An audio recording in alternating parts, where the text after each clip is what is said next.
Good evening అందరికి. First గెలిచిన వాళ్ళకి మరియు రన్నర్స్ కి ఇద్దరికి కంగ్రాచులేషన్స్.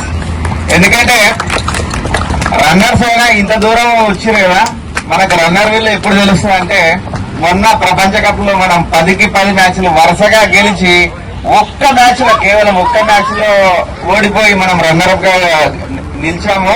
అది మనల్ని ఎన్నేళ్లు బాధిస్తుందంటే మనం మళ్ళీ వరల్డ్ కప్ కొట్టేంత వరకు కూడా బాధ ఉంటది. నేను మీకు ఏం సజెషన్ చేస్తున్నా అంటే కొంచెం లేట్ అయినా సరే, సమయం తీసుకున్నా సరే, ఫైనల్ లో బెస్ట్ ఆఫ్ 3 ఖచ్చితంగా పెట్టండి నెక్స్ట్ టైం. ఎందుకంటే ఇంత కష్టపడి వచ్చిన వాళ్ళకు ఒకటే మ్యాచ్ లో డిసైడ్ చేయొద్దు. ఖచ్చితంగా ఫైనల్ మ్యాచ్ లో బెస్ట్ ఆఫ్ 3 పెట్టండి. ఇంకోటి ఏంటంటే క్రికెట్ మనకు 1990-80లో మనం పుట్టాము. అప్పటి నుంచి మనం సచిన్ టెండూల్కర్ ని కానీ గంగూలీని కానీ ఆరాధిస్తూ వస్తున్నాము.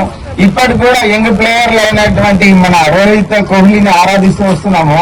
మనం క్రికెట్ ఆడడం వల్ల మనము ఆరోగ్యాన్ని ఎంతో కాపాడుకోగలుగుతున్నాం. ఇప్పుడు పుట్టిన పిల్లలు ఏంటంటే మనం అప్పుడు పుట్టినాక 10 ఏళ్లకే గ్రౌండ్ లోకి వెళ్ళి పొద్దున 6 గంటలకు బయలుదేరితే రాత్రి 6 గంటల వరకు కూడా నాన్ స్టాప్ గా ఆడేంత స్టామినా ఉండేది మనకు. ఇప్పుడు పుట్టిన పిల్లలకు పొద్దున్న నుంచి రాత్రి వరకు దాదాపు 9 నుంచి 10 గంటల వరకు only phone phone phone phone phone. So దయచేసి మీరు ఏం చెప్పాలంటే వాళ్ళందరికీ మనతో పాటు తీసుకురండి, గ్రౌండ్ కు తీసుకురండి, మార్నింగ్ వెళ్ళేటప్పుడు వాకింగ్ కి తీసుకెళ్ళండి, షటిల్ ఆడిపియండి, వాలీబాల్ ఆడిపియండి, దృఢంగా తయారు చేయండి. ఎందుకంటే ఇప్పుడు రోజులు మంచిగా లేవు. పుట్టిన పసిపిల్లలకు గుండె సంబంధిత వ్యాధులు, షుగర్లు, బీపీలు, 10 ఏళ్లకే గుండె జబ్బులు మనం చూస్తుంటాం. యంగ్ ఏజ్ లోనే చనిపోవడం జరుగుతుంది. మనం క్రీడలు ఆడితే వాటిని దాదాపుగా 99% తగ్గించడానికి అవకాశం ఉంటుంది. ఇంకోటి ఏం చెప్తున్నా అంటే ఈ క్రీడ వల్ల యూనిటీ అనేది వస్తుంది. మనం 11 మందిని కలిసి ఆడితేనే మనం గెలుస్తాము. సపోజ్ ఎవరైనా కావాలని బౌండరీ కానీ క్యాచ్ కానీ మిస్ చేస్తే ఇలా మ్యాచ్ స్వరూపమే మారుతుంది. ఎందుకంటే క్యాచెస్ మీన్స్ మ్యాచెస్ అని. సో మన మ్యాచ్ ని గెలిపించడానికి ఎంత కమిటీగా 11 మంది మీ అండ్ సపోర్టర్స్ ఉంటారో, అలాగే మన ఊర్లో కూడా ఏదైనా సమస్య వచ్చినప్పుడు మీ ఊళ్ళో ఎన్ని పార్టీలన్నా, రాజకీయ పార్టీలన్నా ఉండని కానీ ఇటువంటి సమస్యలు ఎదురైనప్పుడు మాత్రము పార్టీలకు అతీతంగా అందరూ కలిసి పోరాడి విజయం సాధించాలని కోరుకుంటున్నాను. ఈ అవకాశం ఇచ్చినందుకు నాకు చాలా చాలా థ్యాంక్స్. అండ్ ఇంకొకటి అఖిలేష్ గారు, ఇది చాలా మంచి నిర్ణయం అండి.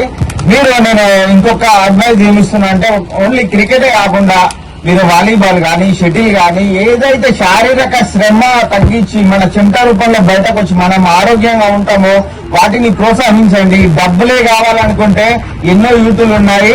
తలా 1000 రూపాయలు వేసిన మండల స్థాయి కానీ డిస్ట్రిక్ట్ స్థాయి కానీ మీరు 3 months కి ఒకసారి 6 months కి ఒకసారి కండక్ట్ చేయండి. దీనివల్ల ఏంటంటే మనం మధ్య స్నేహభావం అనేది జరుగుతుంది.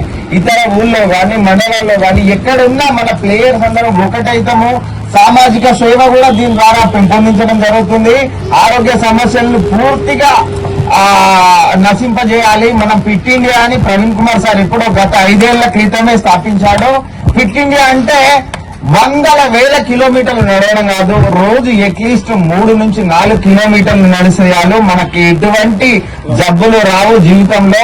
ఒక్కసారి 10 కిలోమీటర్లు ఎవరైనా పరిగెడితే నాన్ స్టాప్ గా వాళ్ళకు మళ్ళీ 10 ఏళ్ల వరకు ఏ జబ్బు కూడా రాదు అని మనం టీవీలలో పేపర్లో చూస్తుంటాం. బట్ ఇప్పుడు యువత ఏం చేస్తారంటే 10 గంటల వరకు పడుకోవడం, 9 గంటల వరకు పడుకోవడం చూస్తూ ఉంటాము.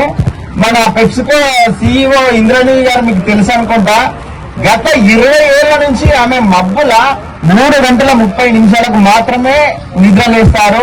ఆమెకి ఇప్పటి వరకు ఎటువంటి అనారోగ్య సమస్య లేదు. మనమేమనుకుంటాము కనీసం 8 గంటలు పండుకోవాలి, 9 గంటలు పడుకోవాలి, లేకుంటే అనారోగ్య సమస్యలు వస్తాయంటాము. కానీ నిద్ర తక్కువైనా సరే సూర్యుడు రాకముందు మనం ఎవరైతే నిద్ర లేచి మన ప్రయత్నం మొదలు పెడతామో వాళ్ళు ఖచ్చితంగా విజయం సాధిస్తారు. ఈ అవకాశం ఇచ్చినందుకు నాకు చాలా చాలా థ్యాంక్స్.